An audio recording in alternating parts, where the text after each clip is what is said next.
mis recuerdos de la infancia brillan como agua bañada por el sol, luminosos, cálidos y, en su mayoría, felices. Al menos, lo fueron hasta que cumplí 12 años. Fue entonces cuando todo se rompió, dejando fragmentos que me tomaría años reconstruir en una verdad que nunca esperé. Recuerdo esa mañana con la claridad que solo acompaña a los momentos que cambian la vida.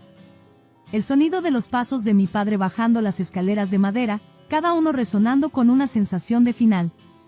El suave golpe de sus maletas contra cada escalón. Los sollozos ahogados de mi madre desde su habitación, un sonido tan crudo y desesperado que me hacía doler el pecho. Estaba de pie en la puerta de mi habitación, aún con mis pijamas favoritos de color azul, observando a mi padre bajar las escaleras con 2 grandes maletas. Sin explicación. Sin un abrazo de despedida.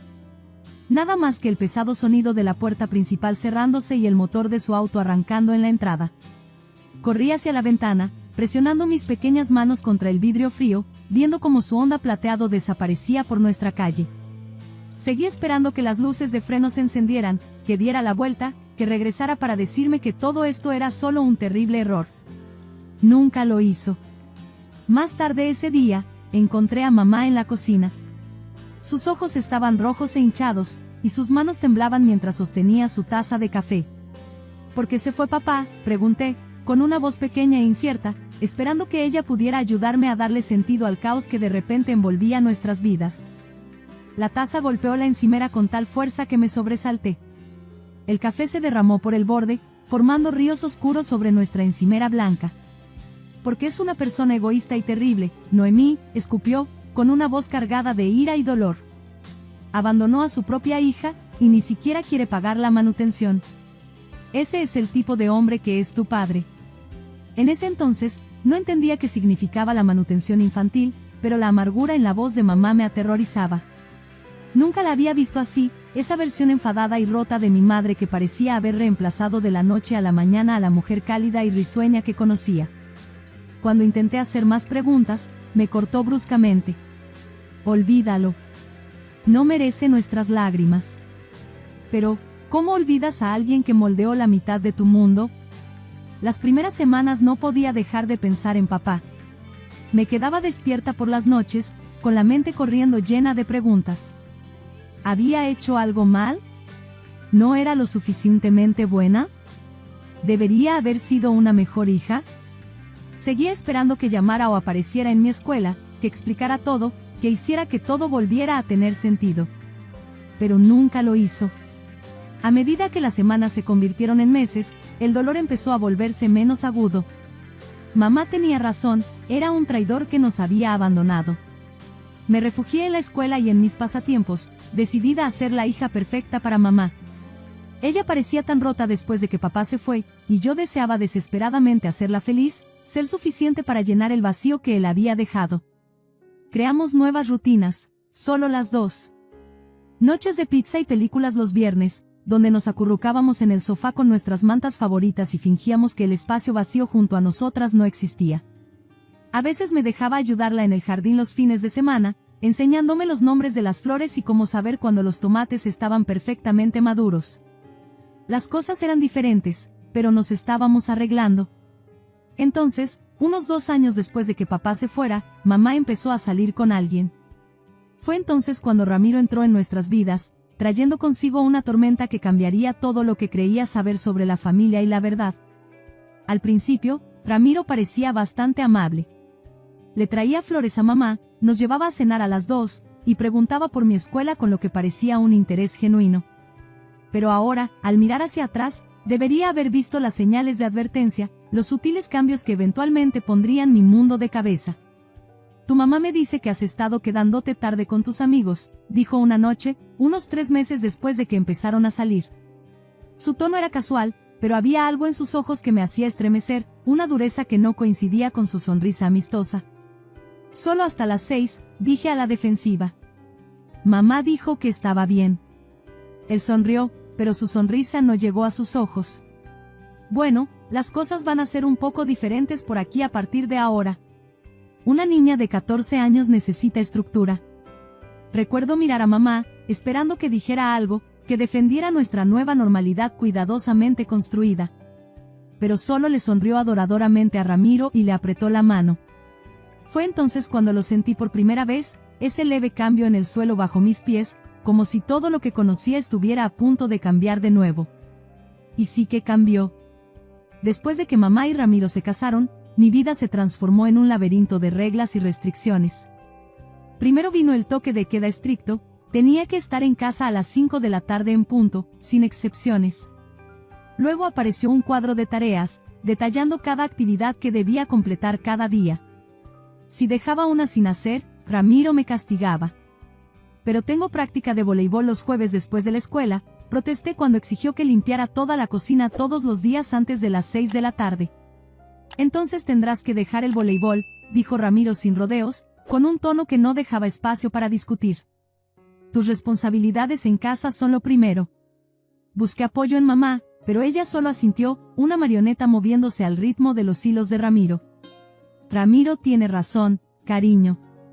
Tenemos que enseñarte disciplina, o terminarás como tu padre. Esa se convirtió en su frase recurrente, su arma preferida cada vez que me atrevía a cuestionar las reglas de Ramiro, o terminarás como tu padre. Dolía cada vez, haciéndome sentir culpable por siquiera pensar en desafiar el nuevo orden de las cosas. Las reglas siguieron acumulándose como hojas de otoño, asfixiando cualquier oportunidad de tener una vida normal de adolescente.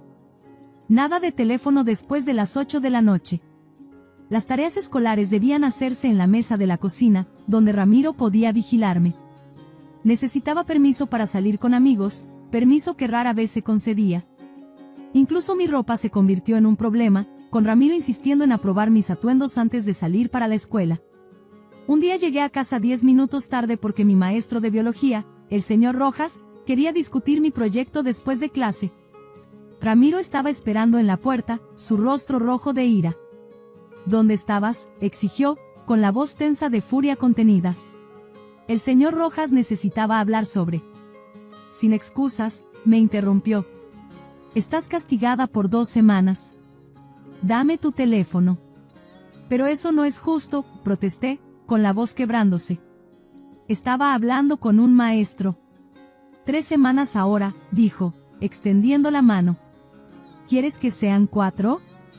Mamá observó todo desde el marco de la puerta de la cocina, sin decir nada, su silencio una traición que dolía más que el castigo de Ramiro. Más tarde, cuando intenté explicarle lo que había pasado, solo suspiró. Ramiro está tratando de enseñarte responsabilidad, Noemí. Algo que tu padre nunca hizo. Las cosas se complicaron aún más cuando mamá anunció que estaba embarazada. Ella estaba radiante de felicidad, y Ramiro no dejaba de sonreír. Intenté alegrarme por ellos, de verdad lo intenté, pero algo en mi instinto me decía que las cosas estaban a punto de empeorar. Mi medio hermano, Hugo, nació cuando tenía 15 años y medio. Era lindo, lo admito, con la nariz de mamá y los ojos de Ramiro. Pero su llegada volvió a cambiar mi vida por completo. De repente, no solo era responsable de mis tareas habituales, sino que también me convertí en una niñera no remunerada, con la expectativa de dejar todo cada vez que me necesitaban. Tienes que cuidar a Hugo mientras salimos, decía mamá, ya poniéndose el abrigo, sin realmente preguntar, sino dando órdenes. Pero tengo un examen de historia mañana, protestaba, señalando mis libros esparcidos por la mesa de la cocina. La familia es lo primero, interrumpía Ramiro, con un tono que no admitía discusión. Además, te estamos manteniendo porque tu padre no envía dinero. Lo mínimo que puedes hacer es ayudar. Los veía salir a sus cenas mientras yo me quedaba en casa con Hugo, tratando de estudiar con un bebé llorando. Ramiro le compraba a Hugo ropa de diseñador y juguetes caros, mientras a mí me decían que no podían costear nuevos útiles escolares. Cuando Hugo lloraba por la noche, era yo quien tenía que levantarme a revisarlo, incluso en noches de escuela. Es tu hermano, decía mamá cuando me quejaba de estar agotada. Y ya que tu padre no paga pensión alimenticia, necesitas contribuir a este hogar de alguna manera. Para cuando cumplí 16 años, estaba harta de escuchar lo mucho que costaba mantenerme. Cada vez que Ramiro o mamá abrían la boca, era para hablar de cuánto dinero tenían que gastar en mí. Así que decidí hacer algo al respecto. Había un pequeño café cerca de nuestra casa, The Morning Brew, que siempre buscaba empleados. Una tarde después de la escuela, entré y hablé con la gerente, Inés. Debió ver algo en mis ojos, desesperación, determinación o quizás ambos, porque me contrató en el acto. El sueldo no era gran cosa, el salario mínimo más las propinas que lograba reunir, pero era algo. Trabajaba de 4 a 8 de la noche entre semana y turnos más largos los fines de semana. Los siguientes 2 años fueron brutales. Me despertaba a las 6 de la mañana para cuidar a Hugo, iba a la escuela, trabajaba en el café, regresaba a casa para hacer más tareas y atender a Hugo, y luego trataba de encajar mi tarea en algún momento entre todo lo demás. Mis calificaciones empezaron a bajar, simplemente no había suficientes horas en el día. Cuando llegó la graduación, me devastó enterarme de que no tenía suficientes puntos para una beca. Recuerdo estar sentada en la mesa de la cocina, con la carta de aceptación en la mano, tratando de explicar a mamá y a Ramiro los costos de la matrícula. Tal vez podríamos encontrar una solución juntos, sugerí con esperanza. ¿Podría trabajar más horas si ustedes pudieran ayudar con una parte? Ramiro se rió, realmente se rió. Debiste haber pensado en eso antes de dejar que tus calificaciones bajaran. No tenemos dinero para tu universidad, agregó mamá, rebotando a Hugo en sus rodillas. Si hubieras estudiado más en lugar de salir con tus amigos del trabajo todo el tiempo. Terminé aceptando un puesto de nivel inicial en Wilson Trading Company. Las horas eran largas, el trabajo era aburrido, y mi supervisor, el señor Guzmán, parecía disfrutar señalando cada pequeño error que cometía. Pero era un trabajo real con un salario real. Luego vino la bomba. Después de mi tercer cheque de pago, Ramiro convocó una reunión familiar. Ahora que trabajas a tiempo completo, dijo, es hora de que empieces a pagar renta. Lo miré incrédula. Pero ya le doy dinero a mamá para la despensa. Eso es para comida, intervino mamá. Esto sería para tu cuarto, los servicios, todo lo demás. Lo tenían todo calculado, una cifra que se llevaría casi la mitad de mi salario mensual. Quería discutir, señalar lo injusto que era, pero ¿qué opción tenía? Mi sueldo no alcanzaba para alquilar un lugar en otro lado, no con comida y otros gastos. Los siguientes 2 años se sintieron como estar atrapada en arenas movedizas.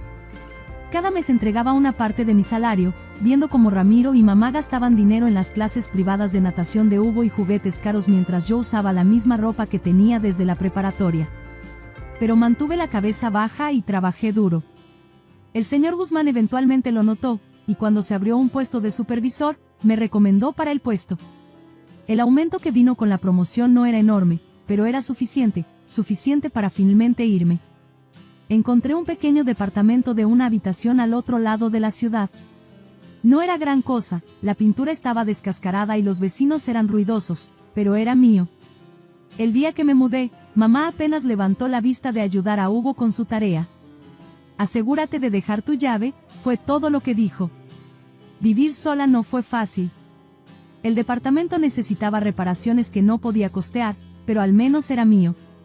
Seguí trabajando en Wilson Trading, aceptando todos los turnos extras que podía. Aún así, después de pagar la renta, los servicios y las necesidades básicas, apenas me quedaba algo para ahorrar. Observaba a mis compañeros de trabajo con títulos universitarios avanzar en la escalera corporativa mientras yo seguía estancada en la misma posición. Mi jefe incluso me lo dijo directamente, Noemí, eres una de nuestras mejores empleadas, pero sin un título, hay un límite para lo lejos que puedes llegar aquí. La universidad seguía siendo un sueño distante. A veces revisaba páginas web de universidades durante mi descanso para almorzar, calculando los costos de la matrícula y siempre quedándome corta. Cada beca que encontraba requería mejores calificaciones de preparatoria o estatus de estudiante de tiempo completo, algo que no podía permitirme. Mamá y Ramiro rara vez llamaban. Cuando lo hacían, usualmente era mamá preguntando si iba a asistir a los eventos escolares o partidos de fútbol de Hugo. Usualmente inventaba excusas, no podía soportar ver a Ramiro lleno de orgullo mientras mamá se desvivía por su hijo perfecto. Entonces llegó esa noche, poco después de mi cumpleaños número 22. Estaba calentando sobras de comida china cuando alguien llamó a la puerta. Cuando miré por la mirilla, mi corazón se detuvo. Allí estaba él, mi padre, luciendo 10 años mayor de lo que debería. Noemí, su voz era exactamente como la recordaba. Por favor, ¿podemos hablar? Mi primer instinto fue cerrar la puerta en su cara. ¿Cómo se atrevía a aparecer después de 10 años? Pero algo en su apariencia me hizo detenerme. Se veía enfermo, casi frágil. 5 minutos, dije, manteniendo la cadena en la puerta. Solo eso te pido, respondió, y algo en su voz me hizo quitar la cadena. Se sentó en mi pequeña mesa de cocina, sus manos temblando ligeramente mientras rechazaba mi oferta automática de café. De cerca, se veía aún peor, pálido y delgado, nada parecido al hombre fuerte y competente de mis recuerdos de infancia. Necesito decirte por qué me fui, comenzó, su voz apenas por encima de un susurro. No soy tu padre biológico. Las palabras me golpearon como un golpe físico. Me dejé caer en la silla frente a él. ¿Qué? Tenía sospechas, continuó, su voz ahora más firme. Tu madre había estado actuando extraño, protegiendo su teléfono. Encontré mensajes. Hice una prueba de ADN. Cuando la confronté, confesó que había tenido una aventura. Mi cabeza daba vueltas. Me aferré al borde de la mesa para estabilizarme. Me rogó que la perdonara, continuó, pero no pude quedarme. Cada vez que te miraba, veía su traición. No era justo para ti, tú eras inocente en todo esto, pero no podía manejarlo. Pero siempre pagué la pensión alimenticia. No podía estar allí para ti, pero me aseguré de que estuvieras cuidada financieramente. ¿Qué quieres decir con que pagaste la pensión alimenticia?, pregunté, mi voz temblando. Mamá siempre dijo que nunca enviaste un centavo. Ella y Ramiro seguían diciéndome que tenía que ayudar con Hugo y pagar renta porque no me estabas manteniendo. Mi padre, o supongo que normalmente mi padre, sacó un sobre grueso de su chaqueta. Dentro había estados de cuenta bancarios, años de ellos, mostrando transferencias mensuales a la cuenta de mi madre. $2,000 cada mes, sin falta, dijo en voz baja. Configuré pagos automáticos el día que me fui. Miré los papeles, mis manos temblando. Cada estado de cuenta mostraba lo mismo, pagos mensuales regulares, todos claramente etiquetados como pensión alimenticia, Noemí. Años de ellos, decenas de miles de dólares que nunca había visto. Me sentí enferma. Todos esos años escuchando que era una carga, trabajando en el café mientras trataba de estudiar, pagando renta a mi propia madre mientras ella recibía dinero que era para mí cada mes. ¿Por qué estás aquí ahora?, pregunté, empujando los estados de cuenta lejos de mí. Después de todo este tiempo. Se movió incómodo en su silla, de repente luciendo aún más frágil. Tengo noticias, Noemí. 2 cosas, en realidad. Primero, no puedo tener hijos. Segundo, estoy muriendo. Cáncer. Los doctores me dan, como mucho, 2 años. Me quedé atónita. Este hombre al que pasé años odiando, al que culpé de todo lo malo en mi vida, estaba sentado en mi mesa de cocina diciéndome que estaba muriendo. Después de irme, me sumergí en el trabajo, continuó. Hice algunas inversiones inteligentes. Me ha ido bien, muy bien. Pero no tengo familia, no tengo hijos propios, y a pesar de todo, a pesar de no ser tu padre biológico, nunca dejé de verte como mi hija. ¿Qué estás diciendo? Quiero hacerte mi heredera, Noemí. Todo lo que tengo, la casa, las propiedades, mis ahorros, quiero que todo sea para ti. El cuarto comenzó a girar. Me aferré al borde de la mesa, tratando de procesar lo que decía. Este hombre que pensé que me había abandonado había estado apoyándome todo el tiempo, y ahora estaba muriendo y quería dejarme su fortuna. Necesito tiempo para pensar en esto, logré decir. Él asintió y se levantó lentamente. Por supuesto. Aquí tienes mi tarjeta. Llámame cuando estés lista para hablar. Lo acompañé hasta la puerta en un estado de aturdimiento. Antes de irse, se giró hacia mí una última vez.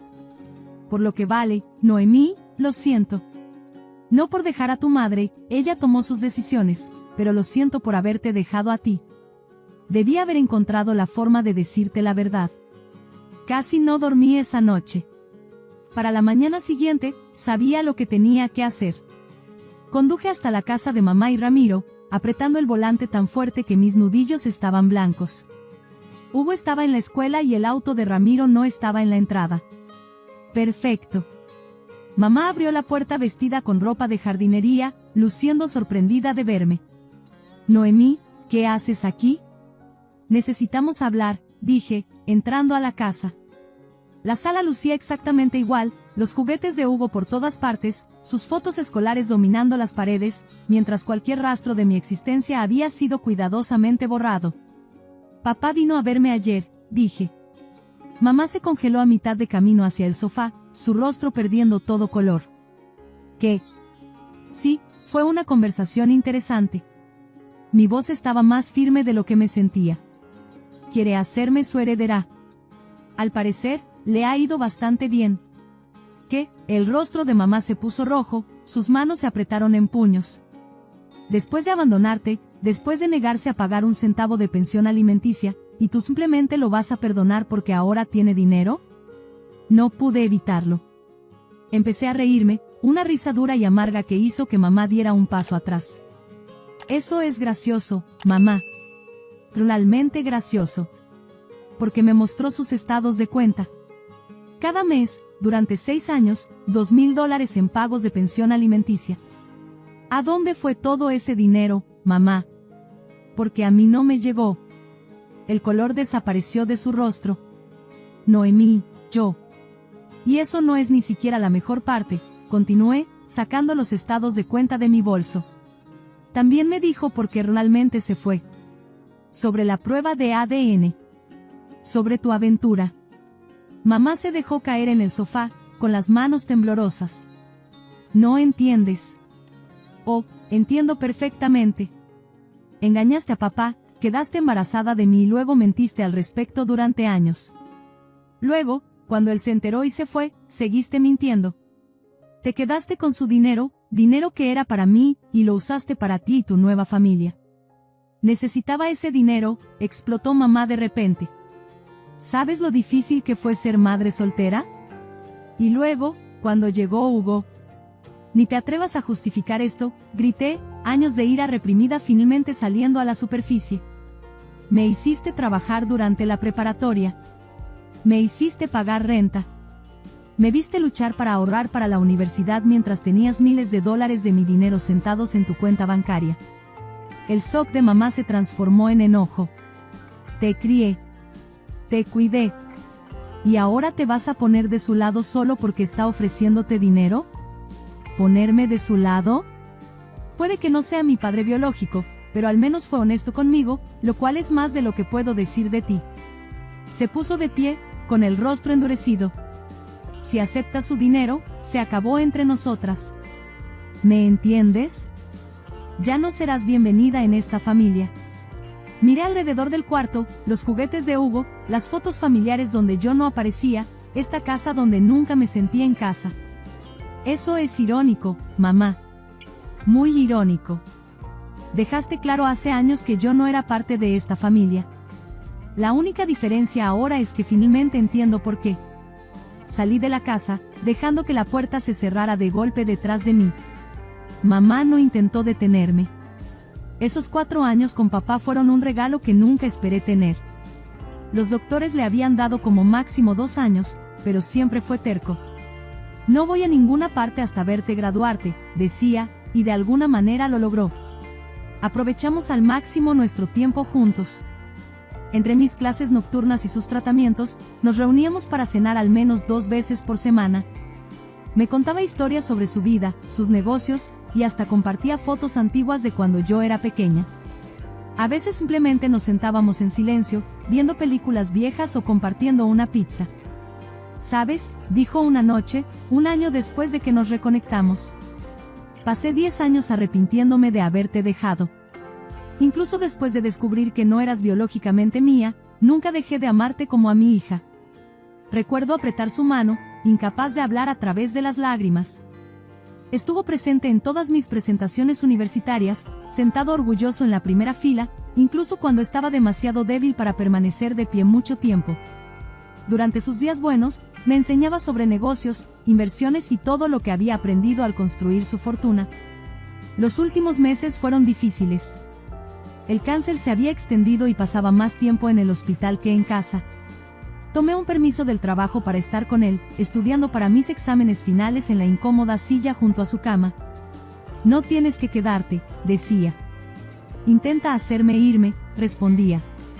Estuvo presente en mi graduación, aunque tuvo que verla por videollamada desde su habitación de hospital. Le llevé mi diploma justo después de la ceremonia, aún con mi toga y birrete. Su sonrisa era débil, pero sus ojos brillaban de orgullo. Siempre supe que podías hacerlo, susurró. 2 semanas después, se fue. Estaba sosteniendo su mano cuando dio su último aliento, contándole sobre mi nueva oferta de trabajo y cómo iba a usar todo lo que me enseñó. La herencia fue sustancial, una hermosa casa en los suburbios, 2 apartamentos en el centro y suficiente dinero para no tener que trabajar nunca más, si así lo quisiera. Pero más valiosas que cualquier posesión fueron las lecciones que me enseñó, el amor que me mostró y la verdad que me dio. Me mudé a uno de los apartamentos, renté el otro y también la casa. Los ingresos por renta más que cubrían mis gastos, pero mantuve mi trabajo de todos modos. Papá me había enseñado el valor de construir algo por mí misma. Algunos de mis familiares aún intentan mediar, sugiriendo reuniones familiares o celebraciones navideñas con mamá, Ramiro y Hugo. Siempre rechazo educadamente. He hecho las paces con el pasado, les digo, pero eso no significa que necesite revivirlo. A veces paso frente a mi antigua casa y veo a Hugo jugando en el patio, más alto ahora, pareciéndose cada vez más a Ramiro. Mamá aún vive allí con su perfecta pequeña familia, publicando fotos familiares perfectas en Facebook. Ya no siento enojo cuando los veo. En realidad, no siento mucho de nada. Papá me enseñó que la familia no se trata de la sangre, sino del amor, la verdad y la decisión de estar ahí para alguien, incluso cuando es difícil. Él eligió ser mi padre 2 veces, la primera cuando se casó con mamá, y la segunda cuando regresó a mi vida. Eso significa más para mí que cualquier conexión biológica. Las lecciones más profundas de la vida a menudo vienen a través de nuestros desafíos más grandes. Mientras comparto estas historias contigo, me recuerda que ninguno de nosotros camina solo por estos caminos. Si la historia de hoy tocó tu corazón, un me gusta ayuda a que llegue a otros que podrían necesitar escucharla. Me encantaría leer tus pensamientos en los comentarios, y no olvides suscribirte para unirte a nuestra familia de narradores. Juntos estamos creando un espacio donde cada historia importa.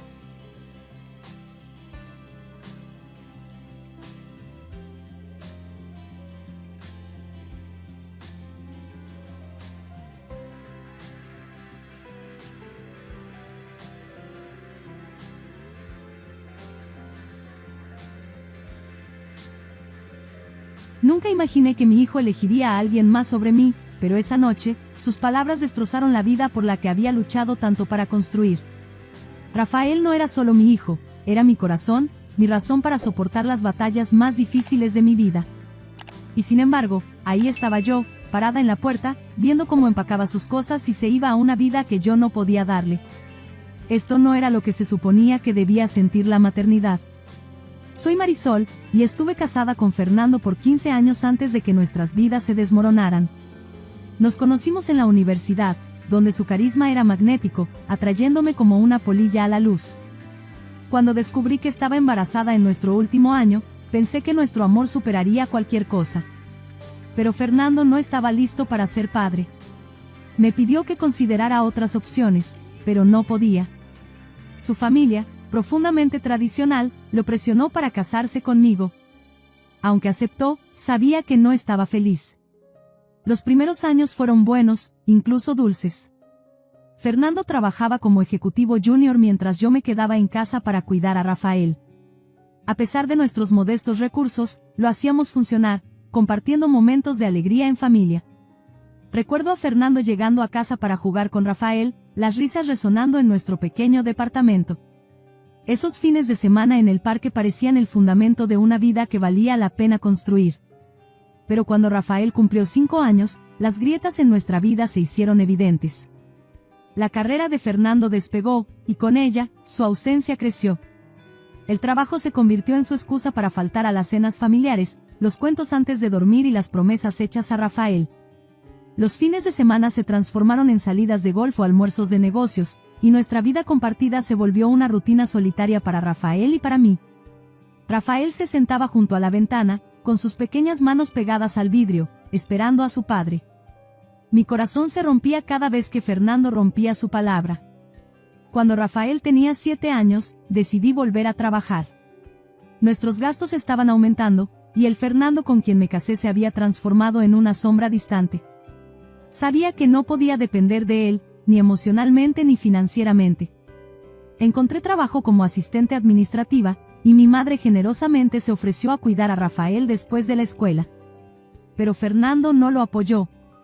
Consideraba mi trabajo una vergüenza, un golpe a su orgullo, y sus críticas se volvieron constantes. Nuestro hogar se convirtió en un campo de batalla. Si la cena no estaba lista o la casa no estaba impecable, me recordaba cómo su madre hacía todo. Hacía comentarios hirientes sobre otras esposas que no trabajaban y que podían atender correctamente sus hogares.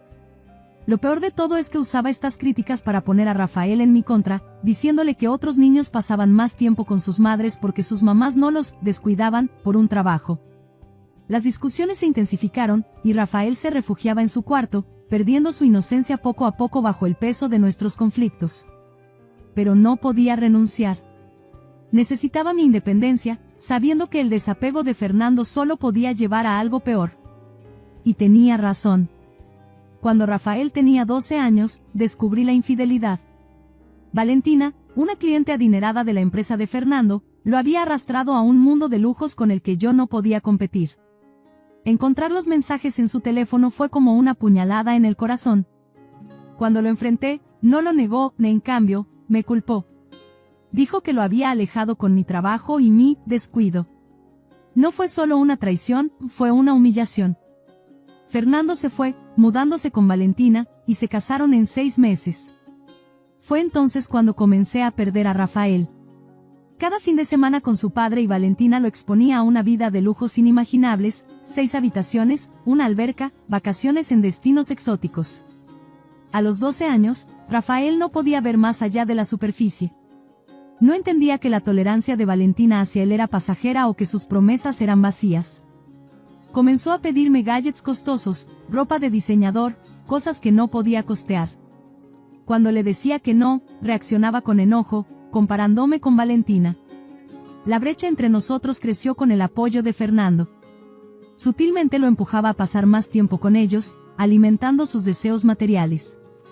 Traté de advertirle a Rafael, de decirle que el amor y la familia eran más importantes que la riqueza, pero mis palabras no podían competir con el encanto de una mansión y las promesas falsas de una mujer que no lo quería allí. Cuando Rafael cumplió 16 años, cruzó una línea que nunca imaginé.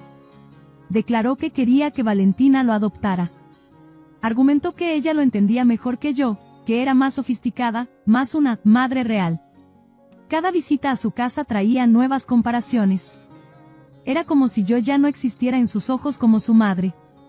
A los 19 años, el cúmulo de años de distancia y resentimiento llegó a su punto máximo. Rafael exigió un auto deportivo de lujo para su cumpleaños. Había ahorrado 8,000 pesos para comprarle un auto usado, seguro y confiable, pero él se negó siquiera a mirarlo. Valentina le había prometido el mundo, un auto, un estilo de vida, pero solo si se mudaba con ellos de manera permanente. Cuando traté de explicarle la verdad, que sus promesas eran vacías, Rafael estalló en furia. «¿Estás celosa?», gritó, con su rostro distorsionado por la ira. «¿Celosa de su éxito, de la vida que puede darme?». «¿Celosa? Rafael, te he dado todo lo que he podido, y nunca fue suficiente. Ella no te ama como yo». Pero mis palabras no significaron nada. Empacó sus maletas, con el rostro lleno de determinación, y se fue. Me quedé en la puerta, impotente y con el corazón roto, viendo cómo mi hijo se alejaba de mí hacia una vida que inevitablemente lo traicionaría. «Es tu hijo. Volverá cuando te necesite». Pero mientras las semanas se convertían en meses, comencé a preguntarme si mi madre estaba equivocada. Habían pasado 3 semanas desde que Rafael salió de mi casa, impulsado por la ira y las ilusiones de grandeza. Traté de prepararme para este momento, pero nada podía protegerme del dolor de perder a mi hijo. Cada día se sentía como una nueva batalla, no solo contra mi soledad, sino contra las preguntas que no podía silenciar. ¿Había fallado como madre? ¿Había algo que pudiera haber hecho diferente? Y entonces, una noche, el teléfono sonó. Era Fernando, su voz cargada de enojo. «¿Qué le dijiste?», preguntó, acusador. ¿A quién? ¿De qué estás hablando? A Rafael. Acaba de aparecer aquí con todas sus cosas, anunciando que se va a quedar a vivir con nosotros. Por un breve momento, sentí una chispa de esperanza. Tal vez la decisión de Rafael finalmente daría frutos. Tal vez ahora, rodeado de sus promesas vacías, vería la verdad. Pero las siguientes palabras de Fernando apagaron esa esperanza. Es un caos, Marisol. Valentina está organizando una cena para sus socios del bufete, y él llega con sus maletas como si esta fuera una pensión. Está furiosa. Contuve el impulso de decir, bien. Que vea lo que significa lidiar con el desastre que ella ayudó a crear. En cambio, escuché mientras Fernando describía el desenlace. Valentina había llevado a Fernando aparte, exigiendo saber qué planeaba hacer. Nunca había querido criar a Rafael, y su llegada durante una noche tan importante la había avergonzado. Discutieron mientras Rafael se quedaba en la cocina, confundido y herido, viendo cómo sus ilusiones se desmoronaban. Cuando Valentina finalmente regresó, le dijo claramente, no podía quedarse. Sus excusas se desbordaron como agua de una presa rota. Viajaban demasiado. La casa no estaba preparada para otro residente. Tenían planes de remodelación. Pero la verdad era obvia, no lo querían allí. Rafael no lo tomó bien. Los confrontó, enumerando cada promesa que le habían hecho, el auto, la independencia, el apoyo financiero para sus sueños. Fernando trató de calmarlo, ofreciéndole alquilarle un departamento cercano, pero eso solo empeoró las cosas. Me llamó mentiroso, admitió Fernando, su voz baja. Dijo que lo había usado para lastimarte, y ahora lo estaba desechando. ¿Y no es así?, pregunté, con la ira que había estado reprimiendo burbujeando hasta la superficie. ¿Tú fomentaste esto, Fernando? Querías que me odiara para poder ser el héroe. La línea quedó en silencio por un momento. Cuando Fernando finalmente habló, su voz era fría. Es tu problema ahora. Pero Rafael no lo era. Al menos, no de inmediato. Después de salir furioso de su casa, desapareció. Durante 2 días agonizantes, llamé a todos los que se me ocurrieron, sus amigos, los lugares que solía frecuentar, incluso el parque al que iba de niño para escapar de nuestras peleas. Su teléfono iba directo al buzón de voz. La incertidumbre era insoportable. Al tercer día, Carlos, su mejor amigo de la preparatoria, me llamó. Rafael está aquí, dijo. Se está quedando en casa de mis padres por ahora. Sentí una ola abrumadora de alivio, pero las siguientes palabras de Carlos lo atenuaron. No está en un buen lugar, señora Ruiz. Creo que solo necesita un poco de espacio para aclarar las cosas. Por mucho que quisiera ver a Rafael, sabía que Carlos tenía razón. No podía forzarlo a hablar conmigo, al menos no todavía. Todo lo que podía hacer era esperar que estuviera a salvo y darle tiempo. En las semanas que siguieron, mi vida tomó un giro inesperado. Una mañana, mientras compraba café en una cafetería local, me encontré con Miguel, un viejo amigo de la universidad. Habían pasado años desde la última vez que nos vimos, pero la conexión fue inmediata. Comenzamos a platicar, compartiendo historias de desamor y resiliencia. Miguel había pasado por su propia tormenta. Su esposa lo había dejado por su entrenador personal, llevándose la mitad de sus ahorros en el proceso. Entendía la traición que yo había soportado, pero, a diferencia de Fernando, Miguel escuchaba sin juzgar. No ofrecía consejos vacíos ni desestimaba mis sentimientos, simplemente me dejaba ser. Nuestras charlas de café se volvieron un hábito, una pequeña luz en los días oscuros tras la partida de Rafael. Con el tiempo, Miguel se convirtió en mi ancla. Me recordó que no había fallado como madre, que había hecho todo lo posible para darle a Rafael un hogar estable y lleno de amor. 6 meses después, Miguel me propuso matrimonio. No fue un gran momento orquestado, sino uno tranquilo, mientras estábamos sentados en el porche trasero de su casa viendo el atardecer. Al principio, dudé. Mis pensamientos se dirigieron inmediatamente a Rafael. ¿Qué pensaría? ¿Esto lo alejaría aún más?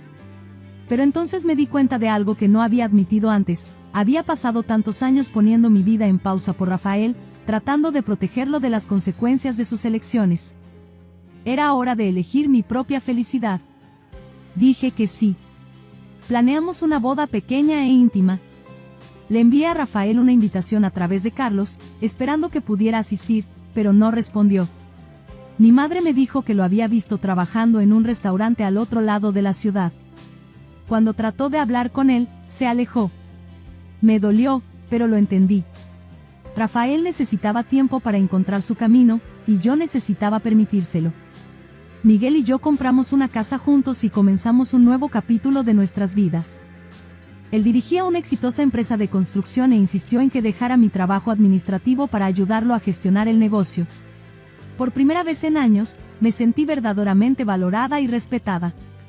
Pero algunas noches, me quedaba despierta, preguntándome si había hecho lo suficiente por Rafael.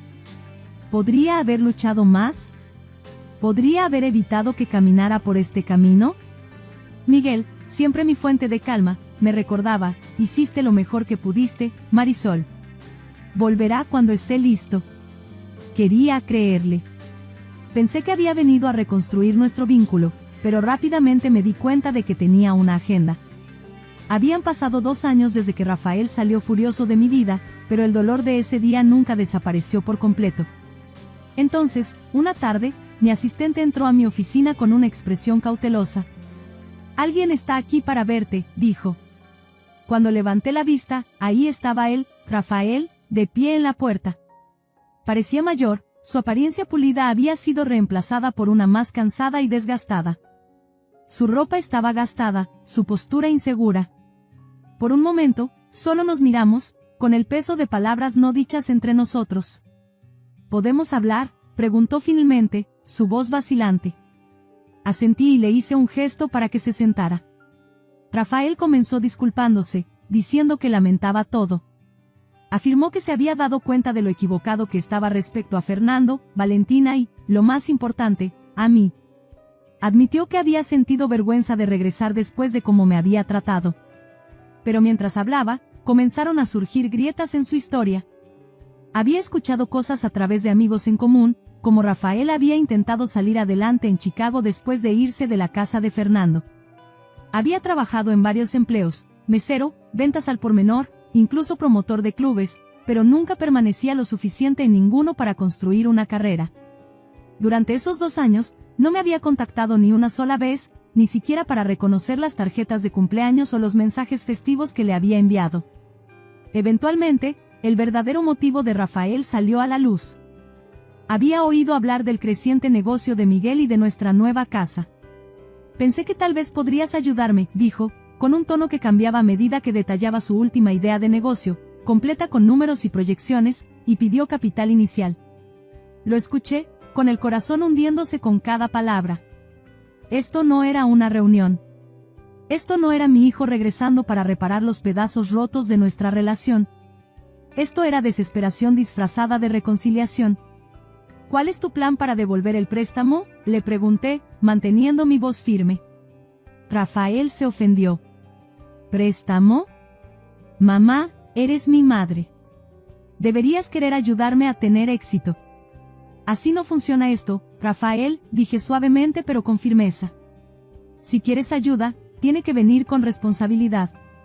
Su rostro se oscureció. Eres igual que ellos, escupió. Como Fernando y Valentina. Me has reemplazado con Miguel y su dinero. Las palabras dolieron, pero me negué a dejar que me manipulara. Esto no se trata de Miguel, respondí.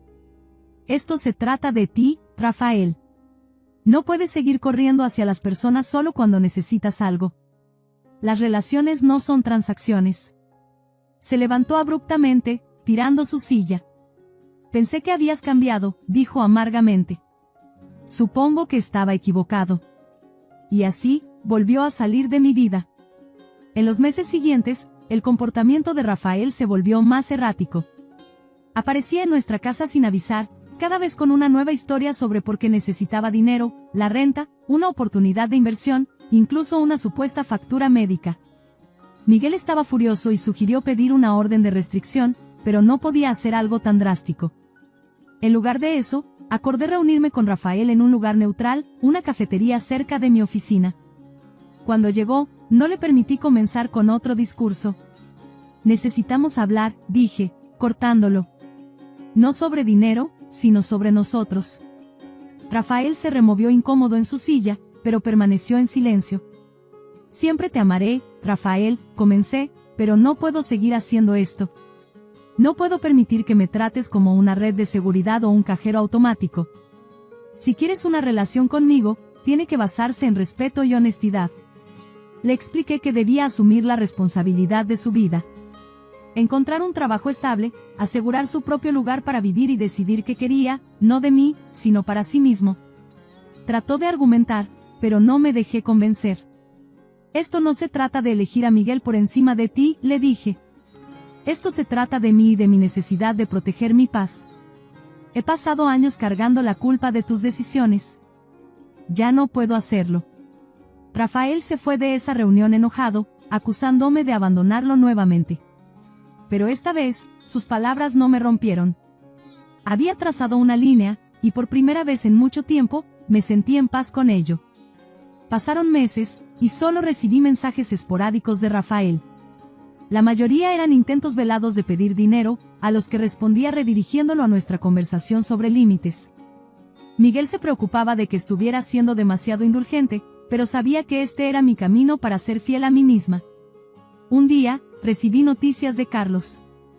Rafael había tomado un trabajo estable en un almacén. No era glamoroso, pero era un paso hacia la estabilidad. No me apresuré a felicitarlo, quería que él se apropiara de su camino sin esperar elogios o recompensas. He aprendido que ser una buena madre a veces significa tomar las decisiones más difíciles.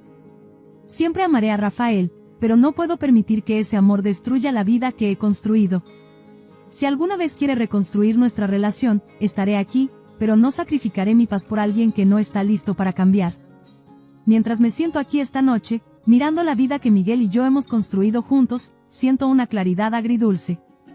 Amar a Rafael significa establecer límites, incluso cuando me rompe el corazón. Y en los momentos de silencio, me recuerdo a mí misma, a veces, amar significa dejar ir. ¿Habrías mantenido tu postura firme como yo? ¿O habrías intentado más para traerlo de vuelta? Comparte tus pensamientos en los comentarios, y no olvides darle like y suscribirte.